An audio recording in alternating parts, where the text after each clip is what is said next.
What if Adolf Hitler had won the nuclear arms race? What if his V1s and V2s weren't carrying high explosive, but a deadlier cargo, a nuclear warhead?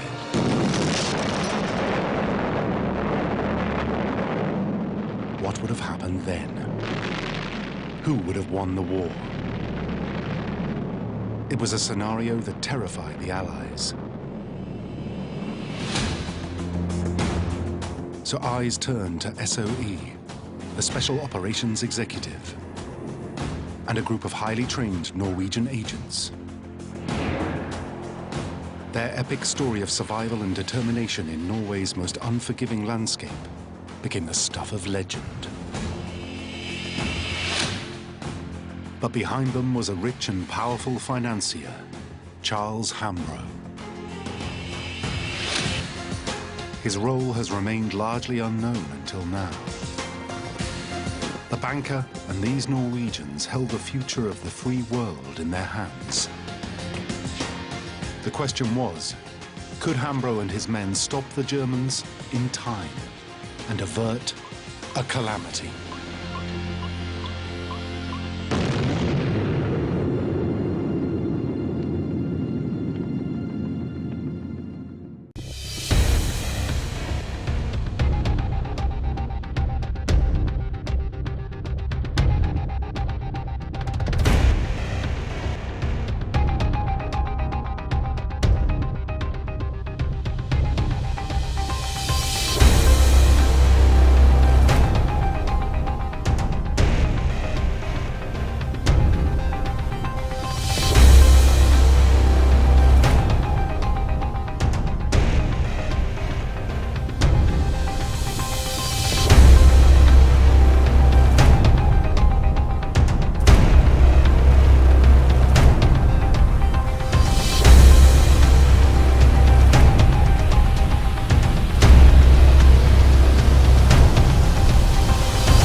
Charles Hambro didn't fit the stereotype of a shadowy spy master. In fact, he was the sort of man who stood out in a crowd, even from an early age.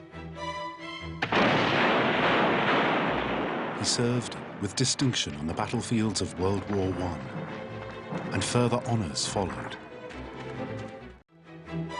He was an outdoorsman, an excellent shot, and a lover of field sports. Hambro was physically impressive too, standing at over 6 feet tall. And he also had friends in high places. He was also incredibly wealthy. For Hambro owned the bank that bore his name. It meant that Charles Hambro was so rich, he refused to accept any salary for his wartime work, which began in 1940.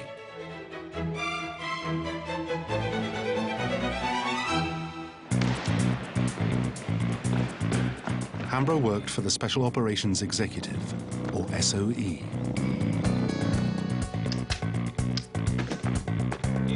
Its goal, in the words of British Prime Minister Winston Churchill, was to set Europe ablaze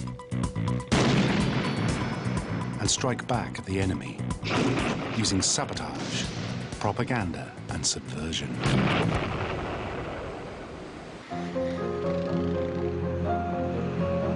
Hambro was one of a number of civilians who was recruited into SOE and told to get on with it. This caused resentment with the regular armed forces. So these men became known as the SOE Irregulars. Hambro helped orchestrate SOE's missions in occupied Europe and was issued daily with new top-secret intelligence about the enemy's activities and intentions.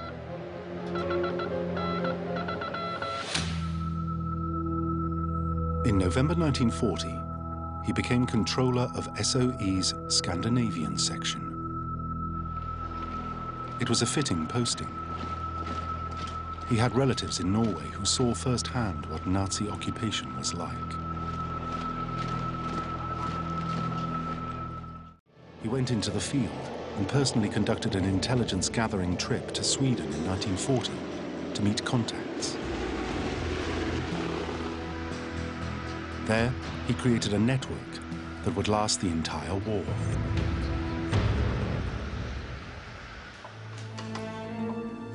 Next, Hambro devised an audacious plan. Hello, section. He came up with SOE's Operation Rubble. It involved running the German blockade of Norway and stealing precious resources from under the Germans' noses.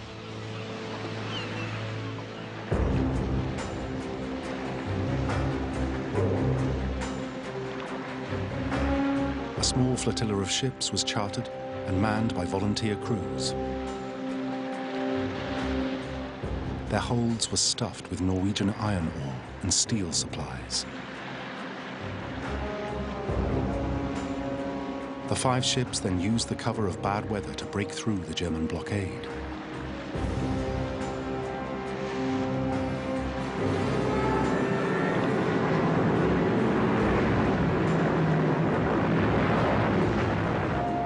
Despite being attacked by German aircraft for several miles, the small convoy made it safely to the Orkney Islands under Royal Navy escort.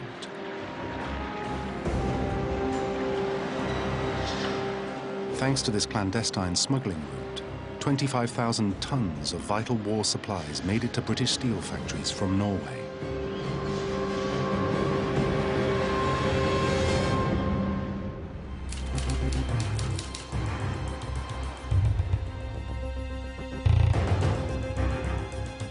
But then in May 1941, a dossier arrived on his desk. It contained information smuggled out of Norway. The contents were extremely worrying.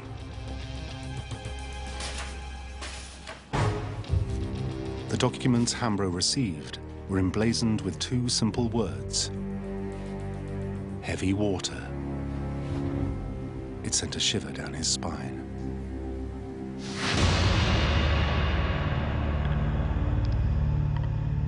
This seemingly harmless name signified a key component in a weapon with unheard-of power: the nuclear bomb.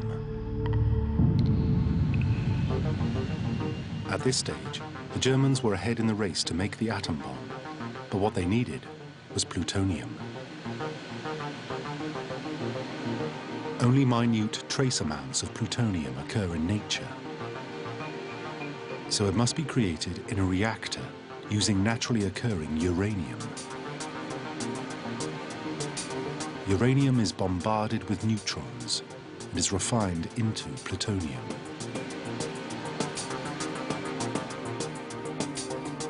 But in order to achieve this, the Germans needed to find a suitable braking material that could control the speed of the whole process. Heavy water, deuterium oxide, was this crucial missing link in the process to manufacture a nuclear bomb. It allowed plutonium production to occur in a controlled and safe manner. But heavy water took a long time to refine and produce, as water had to be electrolyzed as part of the production process.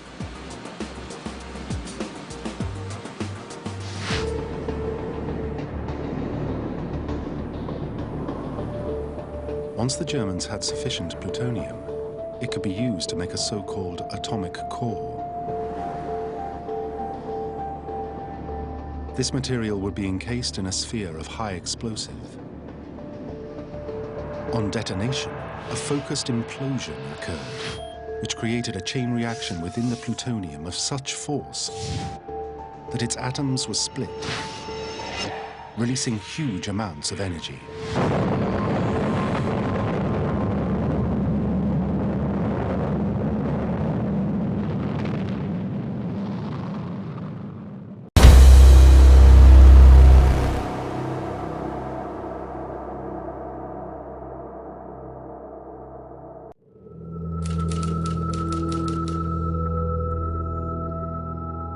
Germans were making heavy water here, at the Norsk hydro plant, in the Telemark region of Norway. Nominally, its purpose was to manufacture fertilizer. To do that, you need two key elements in abundance: water and electricity. It just so happened that the byproduct was heavy water.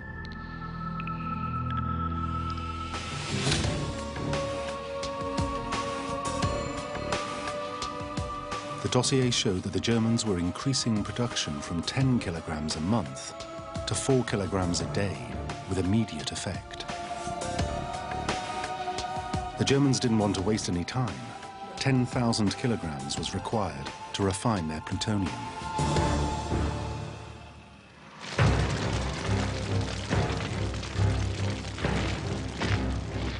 Worse still, the Germans had seized a vast stock of 3,500 tons of uranium from Belgium. It had been mined in the Belgian Congo and captured intact just days after the invasion. The Germans now had Europe's only heavy water plant. They had uranium. And they had scientists whose work on nuclear technology was well advanced. The threat facing the Allied powers was potentially massive.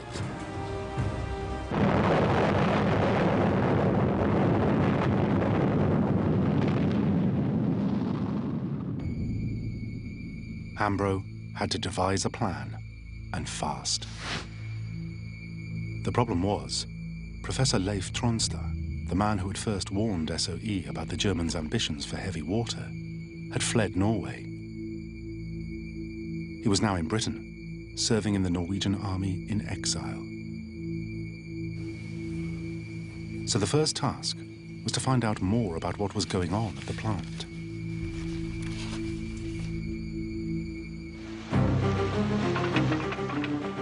Then a stroke of luck.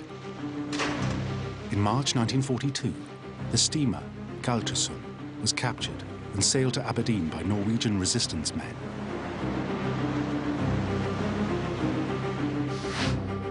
23-year-old Einar Skineland, an engineer from the Norsk hydro factory, was aboard. He was dropped back into Norway in late March 1942. Skineland now became Hambro's most important SOE man in the field. And soon he was smuggling out plans from the plant, hidden in toothpaste tubes.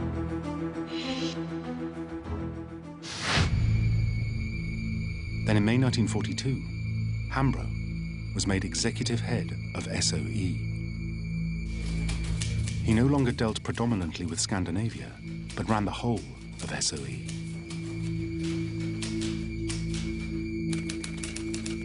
The heavy water problem remained the most important of the unit's mission slate. And Hambro took a personal interest. In the summer of 1942, the Allied High Command decided to act. Step one, they would take out the plant and the Germans' growing stock of heavy water. They concluded that a sabotage raid was the best way to stop production and a German nuclear bomb. Step two, Operation Lurgan was launched, named after a favorite Hambro hunting spot. This was the plan for a large raiding force to be infiltrated into Norway. However, it required a small reconnaissance force on the ground.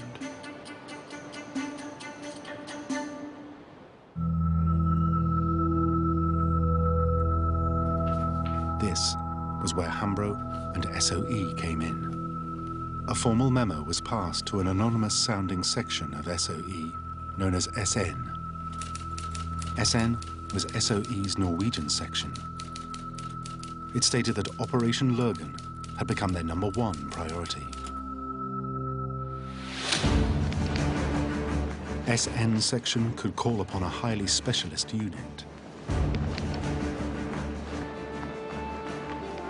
It was manned almost exclusively by Norwegians. It included Company Linge, an elite unit from the Norwegian army in exile. Hambro knew these were men he could depend on.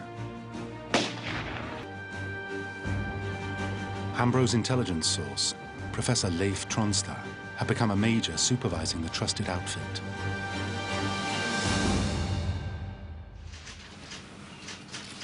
Four men from Company Linge would be selected to serve as the SOE advance party.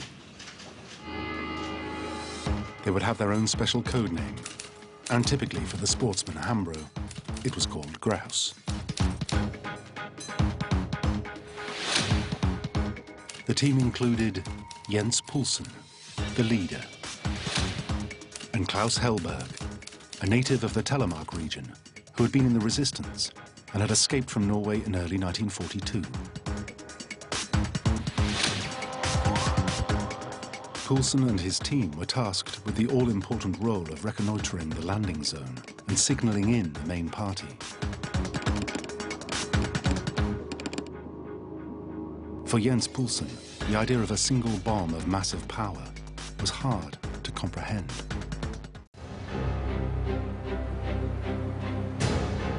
Finally, on the 18th of October, Hambro gave the Grouse advance party the go-ahead.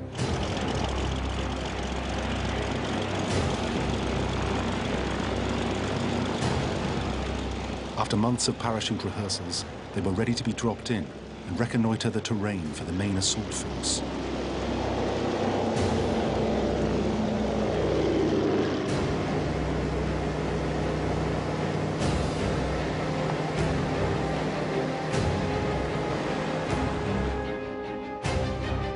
They were headed for the Hardangervidda Plateau in southern Norway, 20 miles from the plant. It was one of the most inhospitable and extreme environments in the world. The plateau is high above sea level, and in winter, few ventured into the wilderness. It was perfect for the Grouse team. Soon the plateau came into sight. The signal was given, and the men jumped.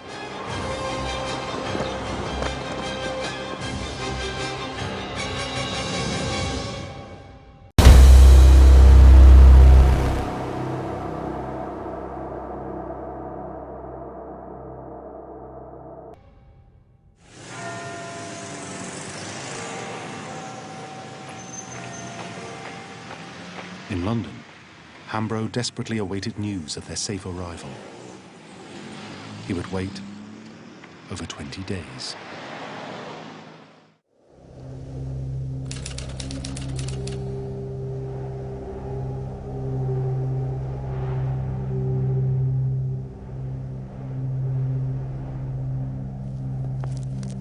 What he didn't know was that the Grouse men had made it down safely. But they couldn't radio in straight away. They had nearly half a ton of stores to unpack, ferry, and hide away from prying eyes. Initially, the team took a week simply to gather all their equipment in the snowy wilderness and to recover from the drop.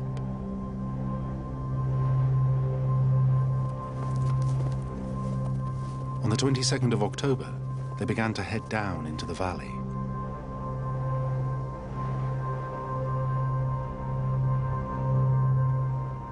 And on the 6th of November, they reached their base at Vestfjord.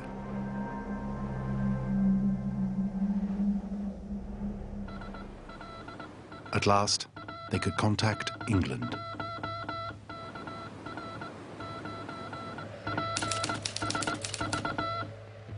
On the 10th of November 1942, Hambro finally received word from his men.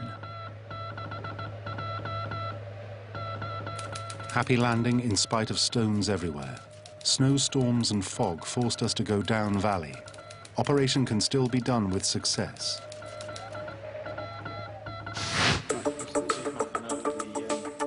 Hambro could now inform the Combined Operations HQ that everything was in place and put the rest of Operation Lurgan into action.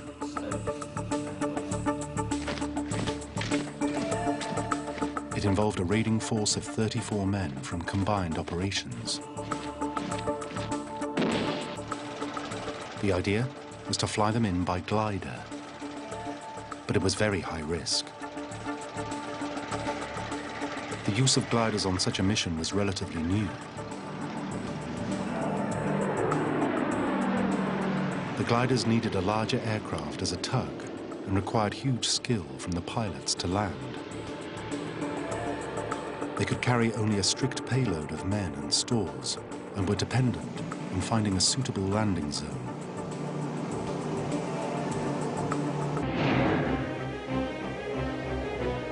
On the 19th of November, the grouse team heard a crackled message from London. The password, "girl," meant that the glider party was on its way. But the mission would not go according to plan.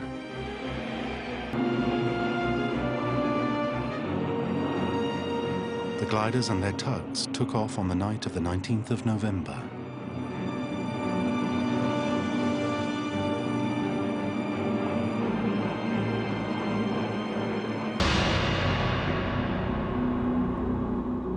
One glider crash-landed near the Norwegian coast.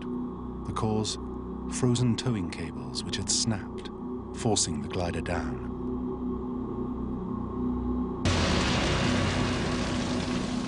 The other glider and tug crashed into a mountainside in Norway. The survivors from both accidents were captured and executed. The Germans knew the plant was the target and upped security, as radio reports from the time suggest. Valley crawling with Germans, 900 troops stationed there. The grouse team were now cut off and isolated. They had to hide.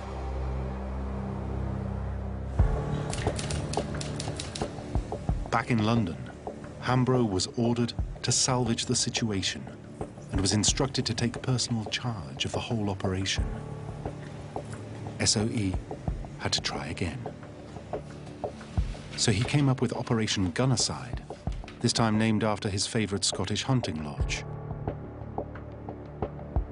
This was a plan to increase the meager force on the ground and send more Norwegian SOE agents from Company Linge to join the others. The Gunnerside team was led by Joachim Runeberg. It included Knut Håkalai and 4 others. Again, they came from Hambro's best agents in SN section, and they soon formed a close-knit band.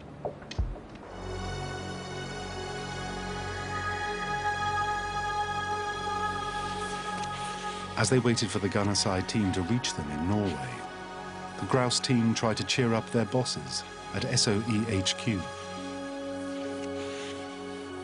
A message to Hambro simply reads, "Keep up your hearts.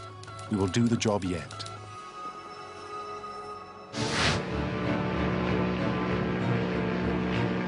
On the 16th of February 1943, Gunnerside finally went in. The goal? To meet up with grouse and take down the plant. In London, Hambro followed every development. The men made it, but were dropped off target.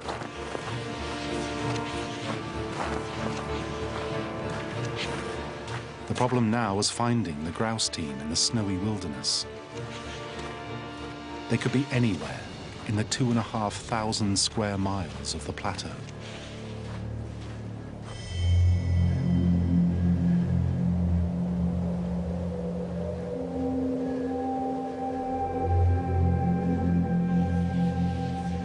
For both teams up on the plateau, times were hard, with limited rations and relentless exposure to the elements.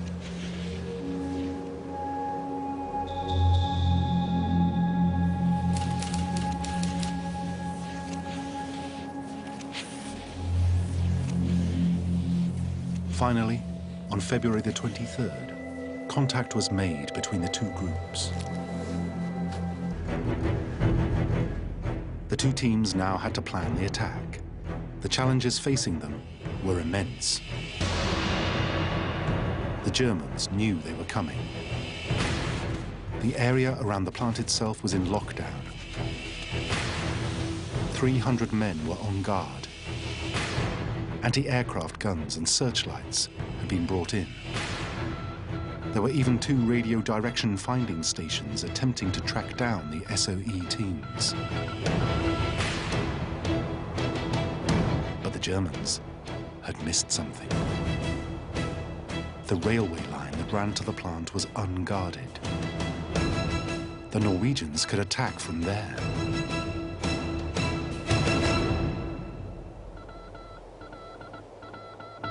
They radioed Hambro in readiness for the attack.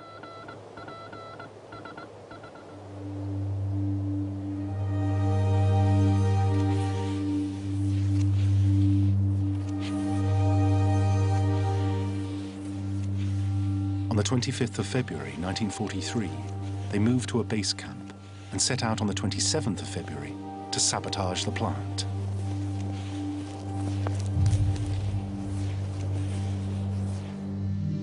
Klaus Hellberg recounts what happened that night.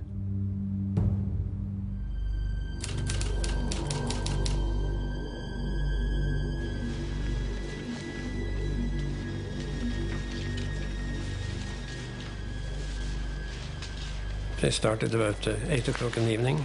It was dark. We crossed the gorge with weapons and demolitions.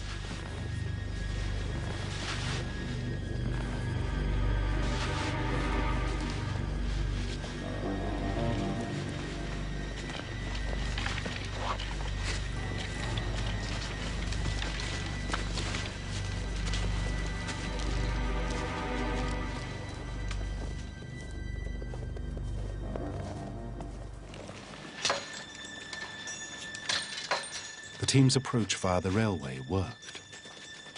They managed to get into the plant unobserved.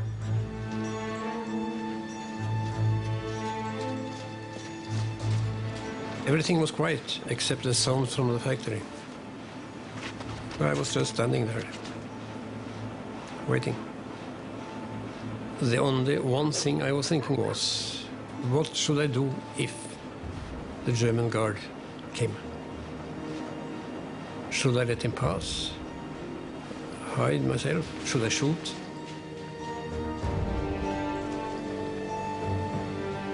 As some of the party kept guard, 2 men, including the leader, Ronneberg, laid the demolition charges.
That was a release when I heard the explosion. It was not loud because this is inside a large concrete building. The attack had worked. It looked like the nuclear threat from Germany was over. It was a triumph.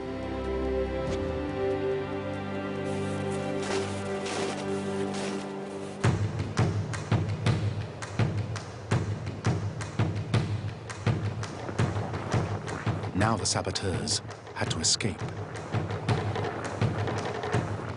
All their training and outdoor skills had prepared them for precisely this moment. First, to evade the Germans, the route out required a grueling hike to the plateau.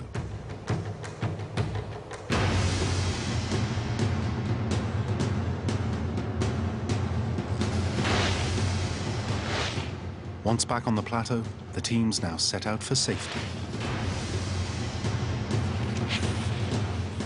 The route was through an area crawling with Germans.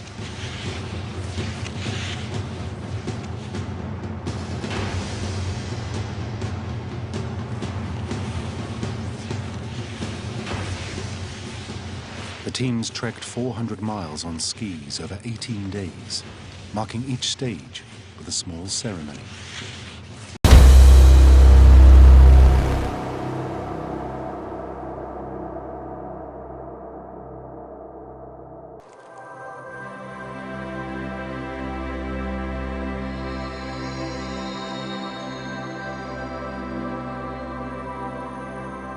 Finally, on the 18th of March, they crossed the border with Sweden.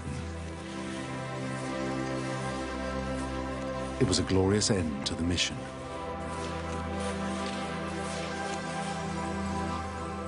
In London, Hambro seemed to have presided over a faultless SOE operation.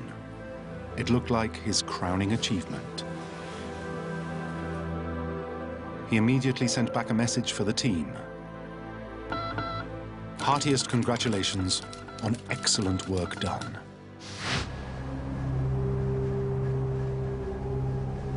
But not all the demolition party headed to Sweden.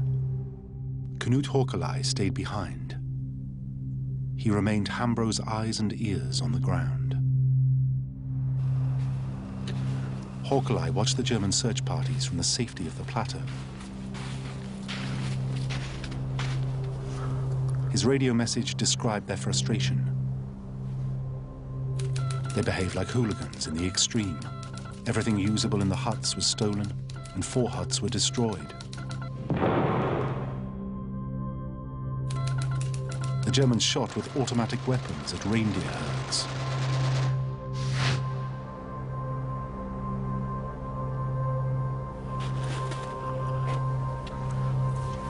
Despite the Germans' antics, Håkelai remained safe, patiently transmitting news to home station in England, exactly as instructed.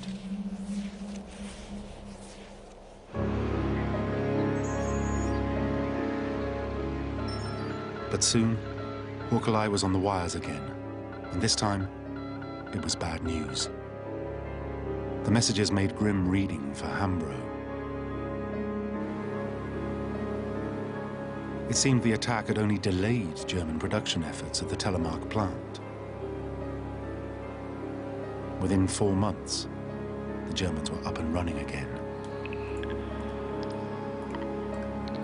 By August, the stockpile was reaching dangerous levels. SOE would inevitably need to strike again.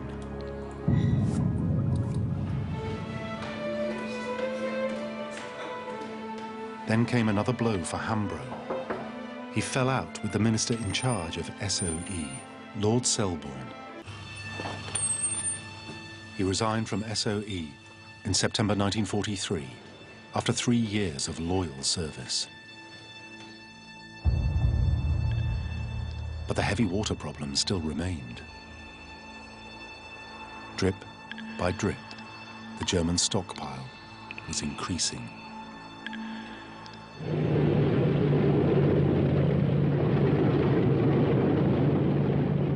So to tackle the continued threat, the Allied command tried a new approach. Where the SOE irregulars had failed, the massed ranks of the conventional forces were going to show them how to get the job done.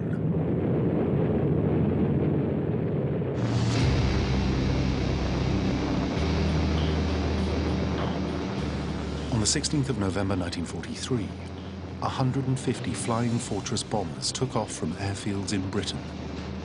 The target, the Norsk hydro plant. The bombing raids dropped 400 tons of high explosive.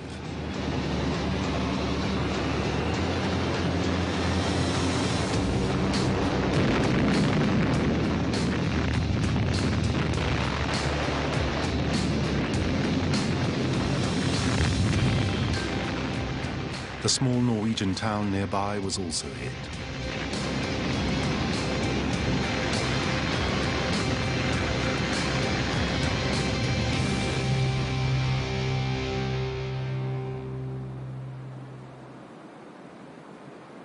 But the raid itself was a failure. It only slightly disrupted production. And 22 Norwegian civilians were killed.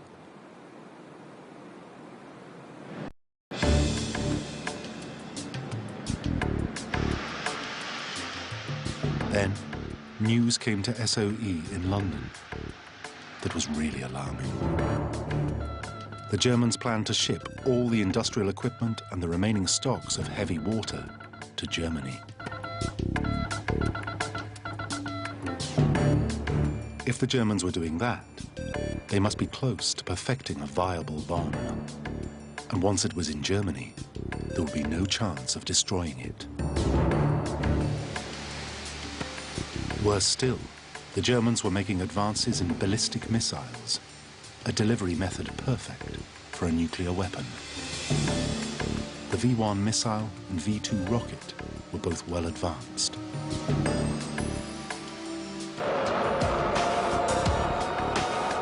There was now real danger, so the Allies turned again to SOE.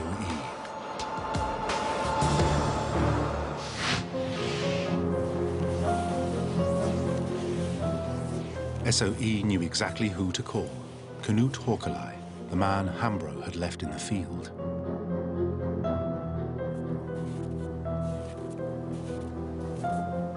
He remained the only SOE agent in that region of Norway.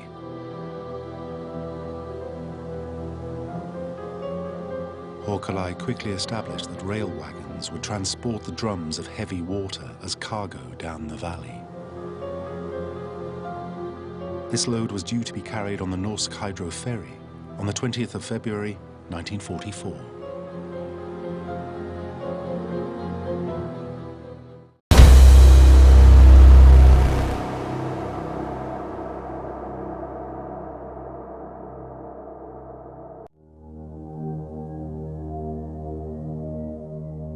Håkelai worked out that the first ferry was the weak point and the best bet to destroy the deadly cargo. Aided by local accomplices, he calculated the exact moment to strike. He would blow up the ferry at the deepest point in the fjord. This would mean the barrels could never be salvaged by the Germans. There was one problem. On board the ferry would be Norwegian passengers using the ship to cross the fjord. That meant innocent civilian casualties. But deciphered messages from SOE to Håkelai confirmed it was worth the risk.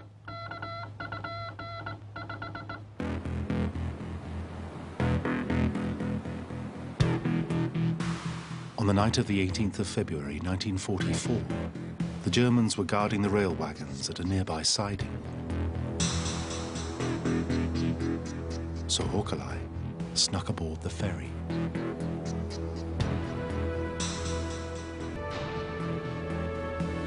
In that haversack was an ingenious device.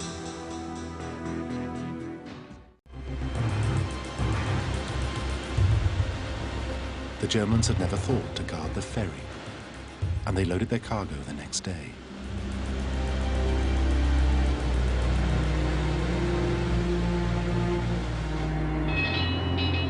The ferry left just after 9:45.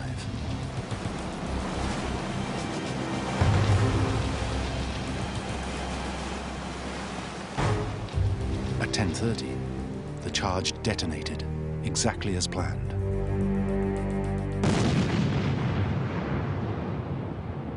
The ferry quickly sank and disappeared to the floor of the fjord.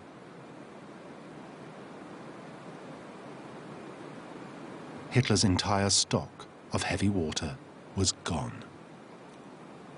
This time, SOE really had succeeded. They had scuppered Hitler's plans for a nuclear weapon.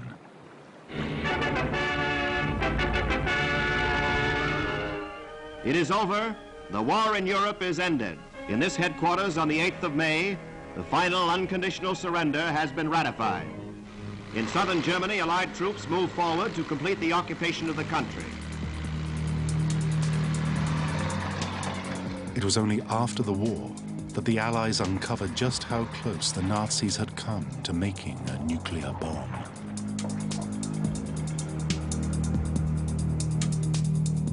They discovered the Germans' plant in Bavaria, which had been made with the equipment salvaged from the Norsk hydro factory.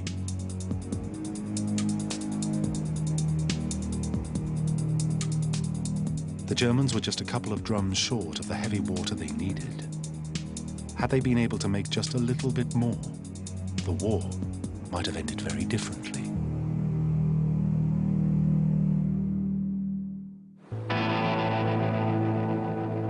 However, it was the Americans who won the race. The Manhattan Project, the US plan to create a nuclear bomb, succeeded to devastating effect at Hiroshima and Nagasaki.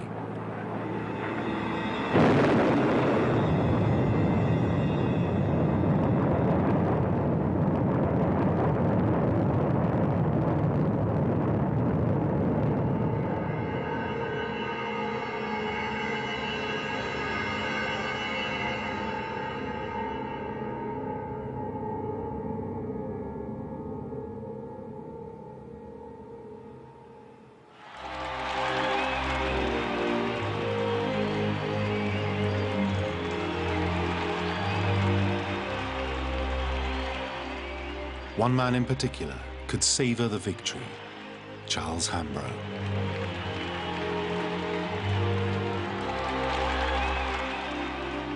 After being removed from his job at SOE, Hambro had continued to be involved with this nuclear arms race. He played a significant part in the Manhattan Project. In the last months of the war, Hambro became responsible for passing the high-level nuclear research documents between the British War Materials Mission, based in Washington, D.C., and their American allies.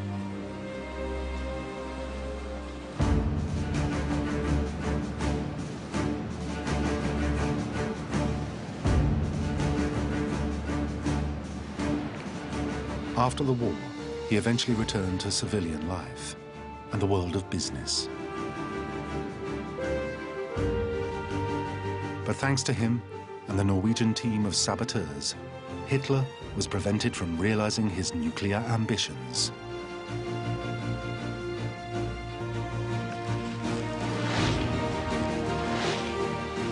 His SOE team had struck in time and pulled off one of the most remarkable achievements of World War II.